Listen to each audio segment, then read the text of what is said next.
மேட்டுப்பாளையம் பவானி ஆற்றின் கரையோரம் நடக்கவுள்ள யானைகள் புத்துணர்வு முகாமில் கலந்து கொள்வதற்காக தமிழக கோவில் யானைகள் புதனன்று புறப்பட்டன.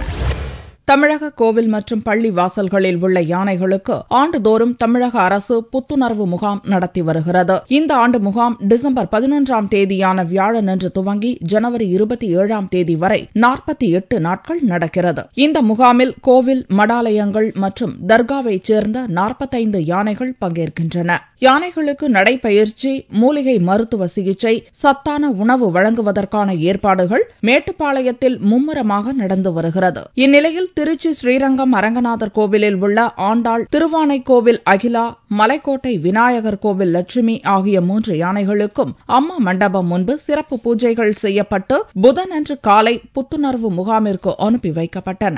ஸ்ரீரங்கத்திலேருந்து இன்னைக்கு நாங்கள் ஆண்டாள் யானையை கூட்டிட்டு கேம்புக்கு கிளம்புறோம். ஒரு வெக்கேஷன் லீவுக்கு போற மனநிலையில நானும் யானையும் இருக்கோம். டாக்டர் பராமரிப்பு கிளம்புறோம். 3:15 எந்திரிக்கணும்.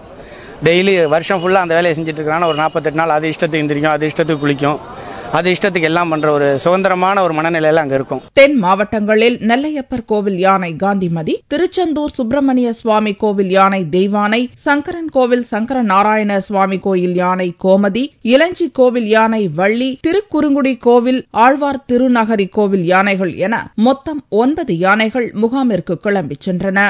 கடந்த ஆண்டு முகாமில் கலந்து கொண்ட சாடி வயலைச் சேர்ந்த யானை நஞ்சன் உயிரிழந்ததால் இந்த ஆண்டு வனத்துறைக்கு சொந்தமான யானைகளுக்கு அந்தந்த இடங்களிலேயே புத்துணர்வு முகாம் நடத்தப்படுகிறது.